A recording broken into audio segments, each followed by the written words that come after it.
Officially Jeddah জানিয়ে দিল তার নেক্সট অর্থাৎ জিত 58 ছবির অ্যানাউন্সমেন্ট। হাই এভরিওয়ান, আমি রূপম চলে এলাম নতুন ভিডিও নিয়ে। বন্ধুরা, আমরা সকালবেলায় একদম আনন্দের সঙ্গে মানে শুভ সকাল শুরু করেছিলাম, আনন্দের সঙ্গে সকালটা শুরু হয়েছিল, কারণ একটা দারুণ আপডেট সকাল সকাল পেয়েছিলাম। সেটা হচ্ছে জিদ্দার পরবর্তী ছবি একটা বিপ্লবীর চরিত্রে, তার সঙ্গে সঙ্গে আরও রহস্য রয়েছে সেই ক্যারেক্টারটার মধ্যে, যার নাম হচ্ছে আনন্দ সিং। সেই আনন্দ সিং এর বায়োপিকে অভিনয় করতে চলেছে আমাদের সবার প্রিয় সুপারস্টার জিদ্দা। এবং সত্যি কথা বলছি, এই রকম ক্যারেক্টার যেহেতু আমরা জিদ্দাকে এতদিন যাবৎ যেরকমভাবে দেখে এসছি, এটাই এক্সাইটমেন্ট ক্রিয়েট করছে যে এবার অন্তত জিদ্দাকে একটা অন্য রূপে দেখতে পারবো। এবং পুরো টিম, পথিকৃৎ বসু এতদিন যে কটা সিনেমা বানিয়েছে, সে কটা সিনেমার মধ্যে প্রথম দিকে অনেক কমার্শিয়াল সিনেমা বানিয়েছে। এটাও আজকে ইন্টারভিউতে বলেছে, পেপারে ইয়েতে দেখলাম যে তার প্রথম অ্যাসিস্ট করা ছবি জিদ্দার সঙ্গে। ইভেন আওয়ারাতেও তোমরা দেখেছো পথিকৃৎ বসুকে সেই টিং টং ডায়লগটা, তো জিদ্দার সঙ্গে স্ক্রিনও শেয়ার করেছে পথিকৃৎ বসু। কিন্তু এতদিন যাবৎ আমরা যা যা দেখে এসেছি, পথিকৃৎ বসু কিন্তু বলতে গেলে ম্যাক্সিমাম স্টার কাস্টদের সঙ্গেই সিনেমা করে ফেলেছে। এটা যদি সুপারস্টার দেবদার কথা বলি, সুপারস্টার বোম্বাদার কথা বলি, কাছের মানুষ দুজনেই রয়েছে। মিঠুন চক্রবর্তীর সঙ্গে দুটো ছবি করে মিঠুন চক্রবর্তী, হ্যাঁ, শাস্ত্রী, এবং তার সঙ্গে শ্রীমান ভার্সেস শ্রীমতী দুটো ছবি করে ফেললো। এখনকার প্রজন্মের অভিনেতা, ডিরেক্টরদের মধ্যে, পরিচালকদের মধ্যে একমাত্র পথিকৃৎ বসুই একজন যে সবার সঙ্গে বলতে গেলে সিনেমা করে ফেলেছে অলরেডি। ম্যাক্সিমাম অঙ্কুশকে নিয়েও কাজ করে ফেলেছে, আমরা জানি। ফার্স্ট সিনেমা যেটা পথিকৃৎ বসু, হরিপদ ব্যানওয়ালা, ঠিক আছে। তারপর ইয়াশকে নিয়েও করেছে, টোটাল দাদাগিরি রয়েছে, অনেক সিনেমায় আমরা দেখেছি, ঠিক আছে। তো জিদ্দাকে নিয়ে আলটিমেট বাকি ছিল, জিদ্দাকে নিয়ে অলরেডি এবার করতে চলেছে, এবং জিদ্দা অফিসিয়ালি পোস্ট করে দিয়েছে। দেখতেই পাচ্ছ জিদ্দার ফেসবুক হ্যান্ডেলে, তোমরা দেখতে, বাবা পুরো সাদা হয়ে গেছে, যাই হোক দেখতে পারবে না পোস্টটা যেহেতু পুরো সাদার মধ্যে। আমি জিদ্দার পেজটা খুললেই তোমরা বুঝতে পারবে, যাই হোক দেখা যাচ্ছে না, পুরো সাদা মনে হচ্ছে। জিদ্দার ফেসবুক পেজে বা ইনস্টাগ্রামে তোমরা গেলে দেখতে পারবে, যেখানে বলেছে জিদ্দা যে my next the story of a visionary revolutionary freedom fighter and real hero Ananta Singh, Ananta Singh বাংলায় বললে।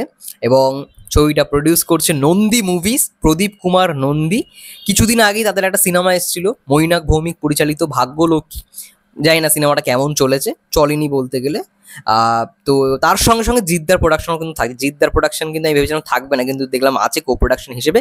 Main producer I think Nandi Movies. এবং কেউ বলে বিপ্লবী, কেউ বলে ডাকাত, জিত 58। এবার একটাই টিমের কাছে রিকোয়েস্ট থাকবে আমার, যদি টিম ভিডিওটা দেখে থাকে, জিদ্দাকে আমরা চাই, জিদ্দার ফ্যান্সরা যারা রয়েছে, জিদ্দার ফ্যান্সরা এতদিনে যে কটা সিনেমায় দেখেছে, এই সিনেমাটায় ভাই একেবারে অন্যরকম যেন জিদ্দাকে সবাই পায়। জিদ্দাকে যেন সবাই না দেখে, সবাই যেন অনন্ত সিংকেই দেখে।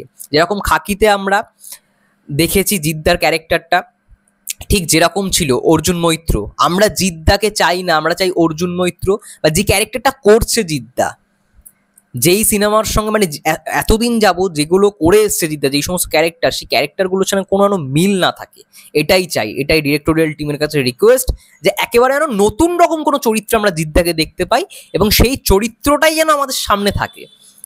এক মুহূর্তের জন্য মনে না হয় যে এখানে জিদ্দা অভিনয় করছে।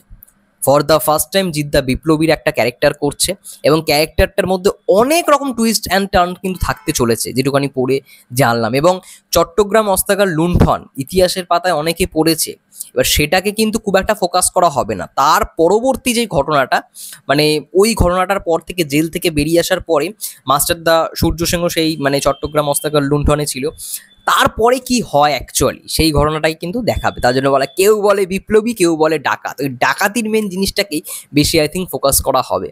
যাই হোক, জিট 58 অলরেডি আজকে অ্যানাউন্সমেন্ট হয়ে গেল, বড় রকমভাবে জিদ্দাও পোস্ট করে দিয়েছে, অফিসিয়ালি অ্যানাউন্সমেন্ট করে ফেললো, এবং খুব শীঘ্রই হয়তো শুটিং শুরু হবে। তো এই বছরে আই থিঙ্ক সিনেমাটা আসতে চলেছে, দেখা যাক কেমন হয় সিনেমাটা।